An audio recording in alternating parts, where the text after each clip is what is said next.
Bonjour à toutes et bonjour à tous, bienvenue dans cette nouvelle vidéo dans laquelle je vais vous présenter le test du Xiaomi Mi Mix.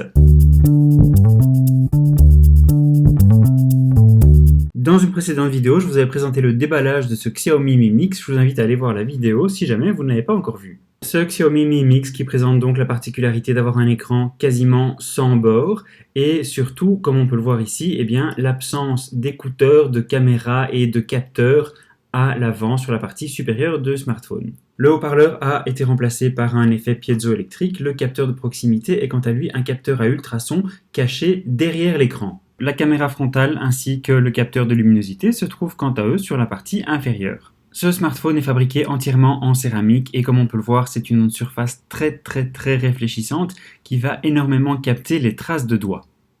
Sur le côté droit, on retrouve le bouton power ainsi que les boutons du volume. Sur le dessus, on retrouve la prise jack ainsi que les deux micros secondaires. Sur le dessous, on retrouve la grille du micro, la grille du haut-parleur ainsi que le connecteur de type USB-C.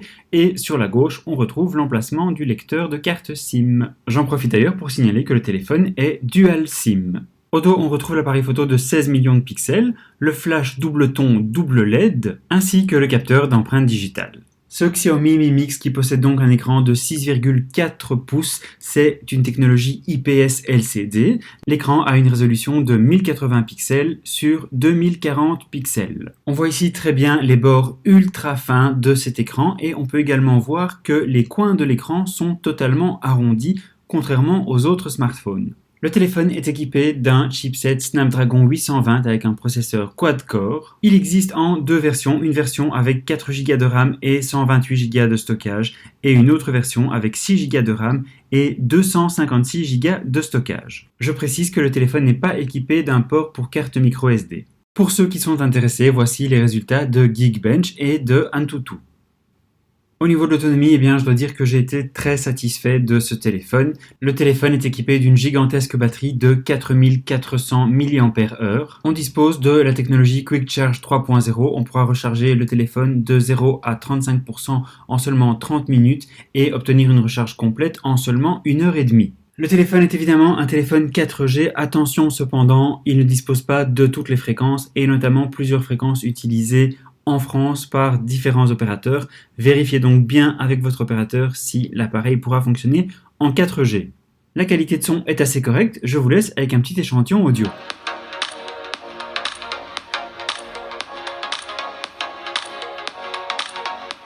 Au niveau software, on tourne sous Android 6.0.1 avec la surcouche MIUI dans sa version 8. L'interface est totalement fluide. En glissant vers le bas depuis n'importe où sur l'écran d'accueil, on pourra accéder au centre de notification. Il ne sera donc pas nécessaire de glisser depuis le haut de l'écran comme c'est le cas habituellement. Pareil, en glissant vers le haut, on a accès à un petit centre de recherche. On pourra notamment rechercher une application et la localiser sur l'écran d'accueil. En faisant glisser son doigt vers la droite ou vers la gauche sur la barre de navigation, on pourra accéder au mode utilisation à une main et le téléphone possède la fonction Double Tap qui permet de réveiller l'écran en tapant 2 fois dessus. Il est important de préciser que ce téléphone n'est pas vendu de manière officielle en Europe et que la ROM est donc bourrée d'applications qui sont uniquement en chinois. D'autre part, les seules langues disponibles pour l'interface du téléphone sont justement le chinois et l'anglais. L'écran dispose d'un mode lecture qui permettra de diminuer la lumière bleue produite par l'écran et on pourra également régler la température des couleurs sur 3 modes différents. La fonction Dual Apps permettra de créer une seconde instance d'une application. J'ai sélectionné ici l'application Facebook. La première instance de mon application Facebook se trouve ici. J'en profite d'ailleurs pour signaler qu'il est possible de protéger les applications de son choix par un schéma. Je vais maintenant vous montrer la deuxième instance de cette application Facebook. Elle se trouve ici. Et on va voir que quand je lance l'application, l'application va me demander de me connecter, puisqu'il s'agit d'une autre instance. Je vais donc pouvoir me connecter ici avec un autre compte Facebook. Une autre fonctionnalité très intéressante est la fonction Second Space qui va permettre de créer un autre bureau.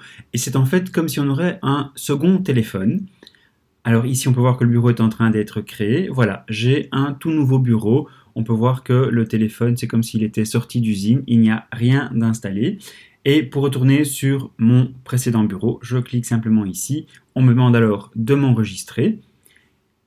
Et je reviens désormais à mon ancien bureau sur lequel on était tout à l'heure.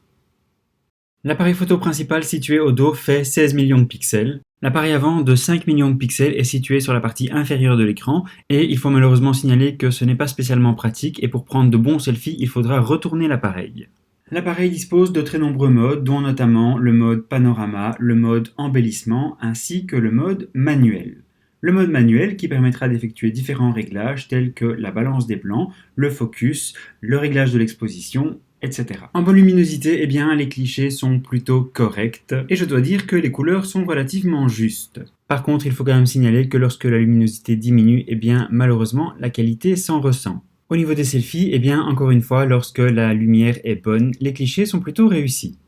Pour conclure, eh bien, je vais rassembler les points positifs et les points négatifs. Du côté des points positifs, eh bien, on peut souligner évidemment cet écran qui est magnifique et qui a des bords ultra fins. Malgré que l'écran soit gigantesque, eh bien, le téléphone garde tout de même une ergonomie relativement agréable. Ce téléphone est incroyablement puissant, fluide et il a malgré tout une très très bonne autonomie. Du côté des points négatifs, eh bien, malheureusement, il faut souligner l'appareil photo qui n'est pas à la hauteur. C'est un téléphone haut de gamme.